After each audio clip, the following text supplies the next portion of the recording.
yakuremye igushyiramo ubutunzi bukomeye igushyira ahangaha ku isi kugira ngo ufashe abayituye rero izi modoka ikubereye iyi jipe ndayihanuye kandi umwaka utaha muri iki giterane turimo gutegura mu Bugande y'inkazi yaramutanyaguye arangije ngo yiyambura imyenda y'icyubahiro yambara ibigunira kandi ntago bisobanuye ngo uzabura kandi kuba wahombye ntago bivuze ngo ubuzima burarangiye. Yakobo wenyumva ntega amatwi, Yosefu ni muzima hari aho ari. Ibyo ngibyo urimo kubona muri uyu mwanya wa none ahangaha ayo ni amaraso y'isekurume y'ihene. Ngire gutumura udasinziriye mise numva ko hari umuntu n'iri joro yaraye adasinziriye akira ibitotsi mu izina rya Yesu. Ndavuze ngo akira ibitotsi mu izina rya Yesu. Akira umuhanuzi cyane inshuti z'Imana bakunze umwe bw'abera ministry, aho tugeze ku munsi wacu wa gatatu w'amasengesho avuga ngo gukurwaho ibigunira kandi mu kimbo cy'umubabaro Imana ikazana umunezero. Ari amagambo meza yavuzwe n'umukozi w'Imana Dawidi ubwo yaramaze kunezerwa cyane cyane amaze kubona ko atuye mu nzu ye ngo n'isengesho yasenze ari kweza inzu. Avuga ijambo rikomeye cyane, avuga ibintu birenze. Rero ntatinze cyane, murabona ko nabemereye ko nzabazanira amasura mashyashya mutamenyereye mutari mwabona kugira ngo badufashemo amasengesho y'imisi 30 yo kugira ngo ibyaragahinda bihinduke ubundi buryo budasanzwe. Rero ntabatindiye cyane nagira ngo munyemerere kandi ko ushaka kwihuta cyane rekana nasenge nge Ntambabazi Jean Baptiste, ndetse ahangamba basaba ngo abakoze subscribe mukomeze, abatarayikora muyikore, n'abayikoze turabashimye ko n'abatarayikora nta rubanza tubashyizeho, ariko bishoboye nibyo na sharing kandi mubikore muri ubwo buryo. Turashima Imana roko muri iminsi 2 Imana imaze gukorera ibitangaza abantu bagera kuri 4. Ndashima Imana cyane cyane, ndashimira Imana rwose. Umudamu wari ufite inda yari yaranze kuvuka irengeje, ariko twasenze yizera amasengesho Imana mukora itangaza yabyo mwana Mungu. Imana nishimwe cyane. Reka twongere dusengere ndi muntu wari ufite ikibazo cya visa mu buryo bukomeye cyane, yagiyeyo kane biranga, ariko ejo yagiyeyo bita byemera arayibona. Bwo n'Imana iri mikwana yagukorera. Rero murakoze cyane. Rero imbere yanyu murabona umukozi w'Imana. Umukozi w'Imana turakwakira mu izina rya Yesu. Nagira ngo usuhuze abakunzi b'ubumwe bw'abera ministry. Ndabashuje abakunzi b'ubumwe bw'abera ministry. Imana ibaha umugisha kandi nejejwe no kubana namwe uyu munsi wa none muri aya masengesho. Haba nizera ko hari ibintu bigiye guhinduka mu izina rya Yesu. Amen, amen. Amazina yawe ni wayavuze sinzi? Amazina yanjye nitwa Pastor Sam Mugisha. Abantu umukozi w'Imana, nkorera umurimo w'Imana mu gihugu cy'abaturanyi hano mu Bugande. Yego, Imana iguha umugisha mwinshi cyane. Sam turakwakiriye rero. Imana iguha umugisha Pastor, turanezerewe. Ndaguheruka cyane ubwo nazaga Uganda, ndabyibuka nyine umunyeshuri uranyakira umfata neza ku rusengero, gusa ariko sinkibuka karitsiye. Bahitaga Amaganjo, ariko urusengero rwaje kuvayo rwegera mu mujyi. Ubu turi mu mujyi. Dushima Imana yagukoresha ibintu bikomeye. Icyo nakubwira nuko abantu bose wasize uhanuriye nkuko wabivuze, hatavuyemo na kimwe, Imana yarabikoze. Dushima Imana. Nanjye ngushimire kuko nawe uri umuhanuzi ukomeye.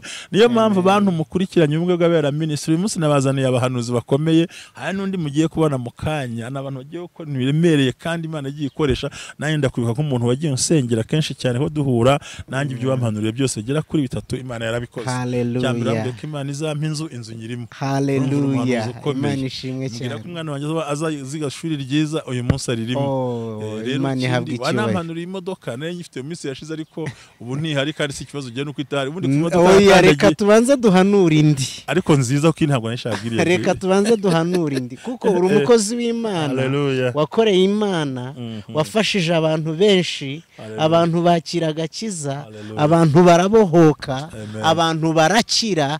Rero ndatangaza imodoka nziza ikubereye kandi ijuru rirahizi. Wowe hariyo utekereza nkawe, ariko ijuru hariyo ryatekereje mbere, kuko icyubahiro abantu baguha gitandukanye n'icyubahiro Imana iguha.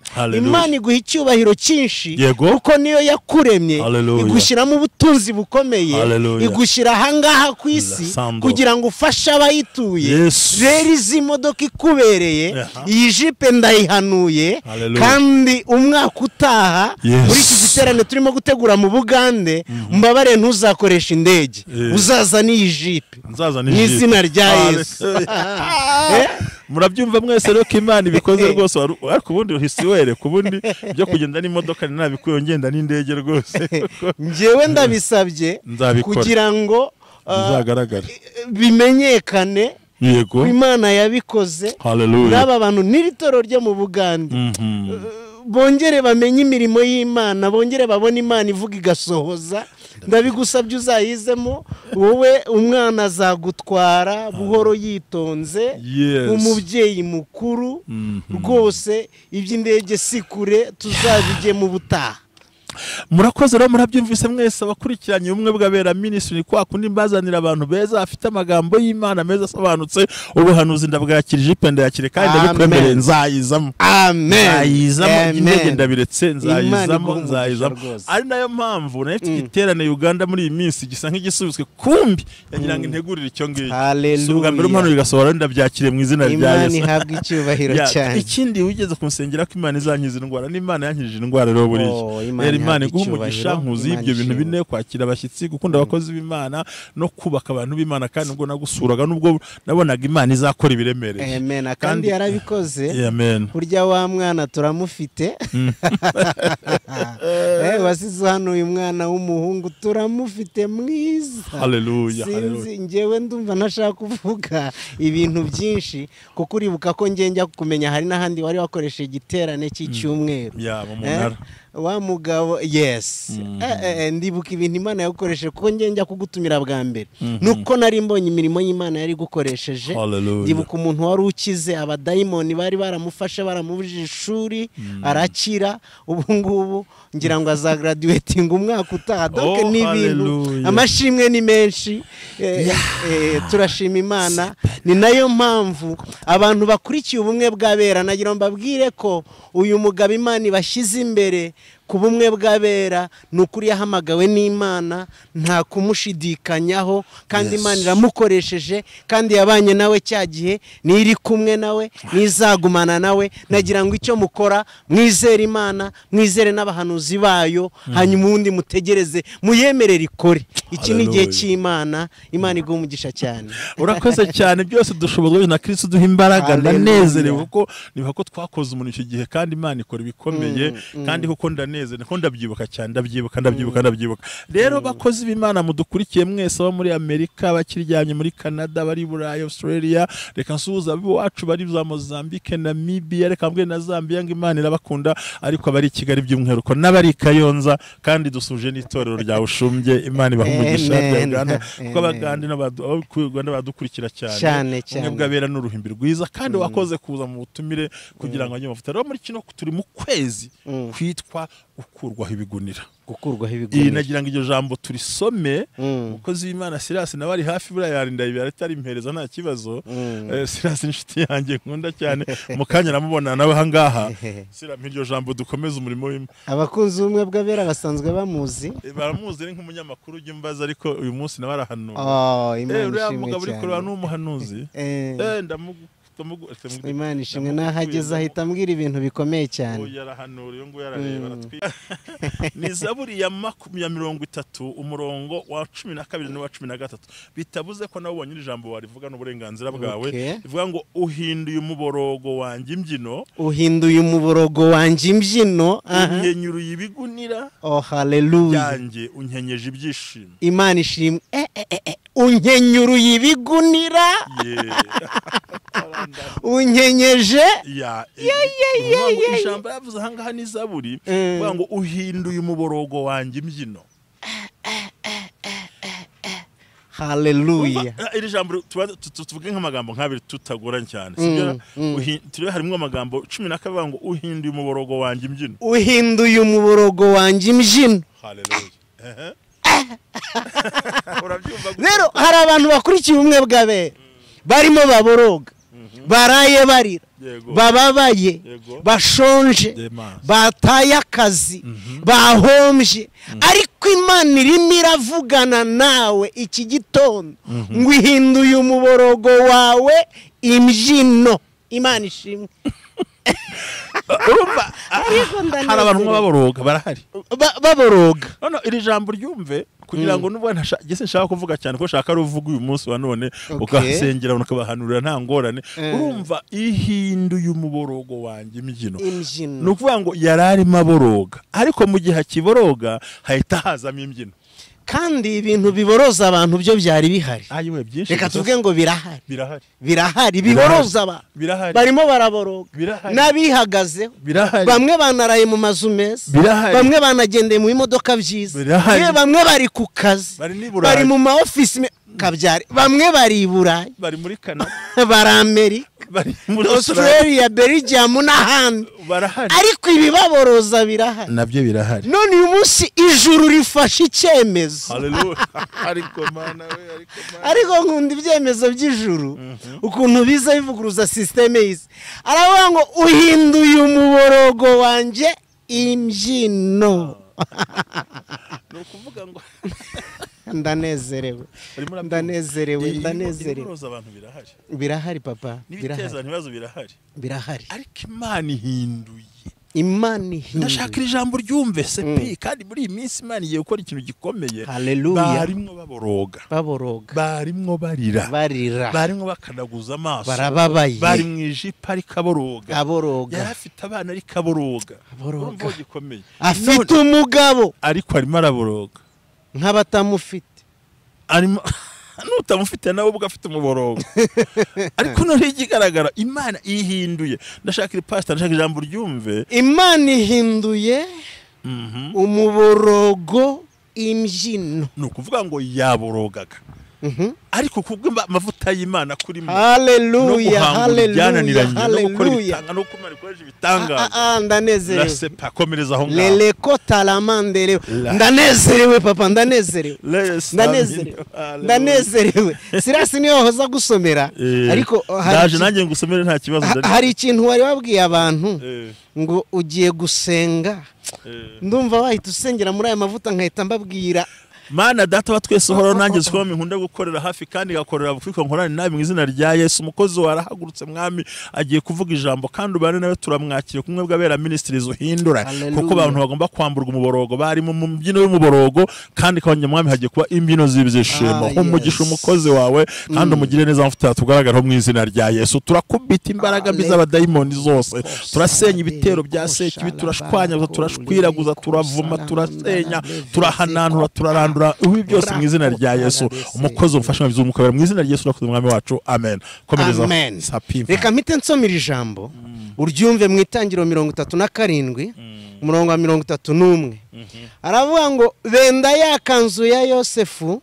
babaga isekurume y'ihene binika ikanzu mu maraso yayo bohereza yakanzu ndende bategeka ko bayijyana kwa se bamutumaho bati twabonye iyi none umenye ko yabikanzu y'umwana wawe cyangwa ko atari arayimenya aravuga ati ni ikanzu y'umwana wanjye inyamaswa y'inkazi yaramuriye nta gushidikanya Yosefu yatanyaguwe nayo Yakobo ashishimura imyenda ye akenyera ibigunira amara iminsi myinshi ababaye yiraburiye umwana we abahungu be bose n'abakobwa be bose barahaguruka ngo bamumara umubabaro ariko yanga kumarwa umubabaro ati nzarinda nsanga umwana wanjye kuzimu nkirira nuko se aramuririra uyu musaza yakoze ikintu gikomeye amen Bibiliya yavuze ngo yiyambuye imyenda ye myiza y'icyubahiro yambara ibigunira impamvu yari imuteye kwambara ibigunira Bibiliya yayivuze bandi benshi bamugambaniye havamo umwe aravuga ngo ntitwemere kumena amaraso ntitugirweho urubanza rw'amaraso ya mwene wacu umuntu umwe mu bantu benshi bakugambanira araza guca inyuma akiza ubuzima bwawe yari yicaye mu nama y'abakugambaniye hanyuma kubera ko ari igihe cyo kwamburwa ibigunira araza guca inyuma abo bari bafatanije kugambanira umuntu urimo kutwumva kumwe bwabera hanyuma ze akiza ubugingo bwawe aho ntago ndi buhatinde hanyuma ngo bafata ikanzu ye bayinika mu maraso y'isekurume y'ihene barangije iyo kanzu bayoherereza se ngo ayibonye aravuga ngo byararangiye, ngo iyi ni ikanzu y'umwana wanjye, ngo inyamaswa y'inkazi yaramutanyaguye. Arangije ngo yiyambura imyenda y'icyubahiro, yambara ibigunira, kandi afata icyemezo ngo cyo kuzapfarira. Yambaye ibigunira kandi arira ababaye ngo kubw'agahinda k'umwana. Yesu, dore ikintu nari nshatse kuvuga. Hari abantu bamaze gufata decision ziri permanent ku bibazo biri temporaire. subiramo iryo jambo. Hari abantu bafashe decision ziri permanent ku bibazo biri temporaire. Oh my God. Ikibazo cy'akanya gato ugafata icyemezo cy'ibihe byose. Yakobo afata icyemezo cyo kuzapfarira. Yambara n'ibigunira, afata n'icyemezo cyo kuzapfa yambaye ibigunira, yiyambuye icyubahiro. Hari abantu bamaze kubyakira, rimwe na rimwe sinabo bafashe icyemezo, n'abarozi bafashe icyemezo kuzapfa wambaye ibigunira, kuzapfurira, kuzapfa wangara, kuzapfa ukennye, kuzapfa utize, kuzagwa ahantu habi. Ariko nagira ngo nkutangarize iyi nkuru ngo icyo ngicyo Imana iracyanze, ni igihe cyo kwiyambura ibigunira. Ariko hari irindi jambo nshaka kuvuga. Yakobo afata icyemezo cyo kuzapfa yambaye ibigunira, ariko umva icyamurizaga noneho nakangaka nshaka wumve papa. Ndakumva cyane. Ngo yari amaraso y'isekurume y'ihene. Hari abantu barimo kureba amaraso y'isekurume y'ihene bakagira ngo ni aya Yosefu. Ariko ntume amaraso y'isekurume y'ihene arimo arayareba kubera ko aratukura, akagira ngo ni aya Yosefu. si Yosefu ni ihene. Nagira ngo nkubwire ngo Yosefu ni muzima. Yosefu ni muzima, ni koko arimo arageragezwa, ntago mbihakanye, ariko ni muzima. Ni koko ni muzima, ni muzima. Nibyo umwana wawe arakugoye, ariko ayo ni amaraso y'ihene.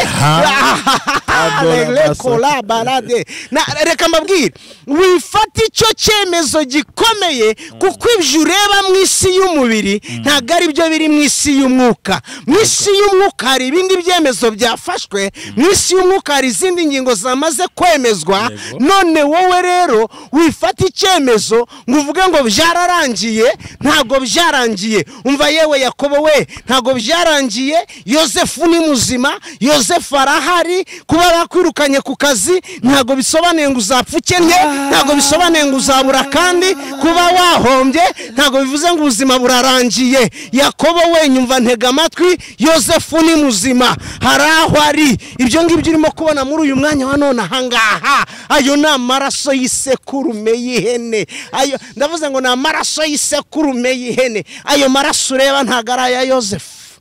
Yosefu ni muzima, Yosefu arakomeye.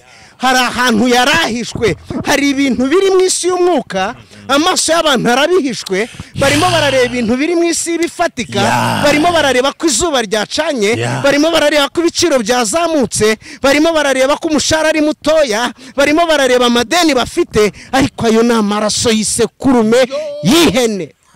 Yosefu ni muzima. Ndavuze ngo Yosefu ni muzima, Yosefu ni muzima. Tugiye kwinjira mu mwanya wo gusenga. We wari wihebye, we wari ufite ubwoba, ubona byacitse kubera ibyo ureba, kubera ibyo wumva, amagambo y'urucantege, ibintu biteye ubwoba byose. Ariko ayo ni amaraso y'isekurume y'ihene. Ntufate icyemezo, nababwiye ngo mwifate ibyemezo biri perimana kuri kondisiyo ziri temporaire. Mu izina rya Yesu nagira ngo amaso yawe y'umwuka humuke, amaso yawe y'umwuka humuke. Amaso papa, umva akantu nibutse. Ndakumva cyane. Nibutse wa mugore bamwita ninde? Ni Hagari. Umunsi umwe ngo abona ibintu birangiye, afata umwana bamushyira nka hariya, ngo ategereza yuko umwana apfa, ariko agashangwa apfa atamureba. Hanyuma Imana yo mu ijuru ifungura amaso ya Hagari, abona iriba.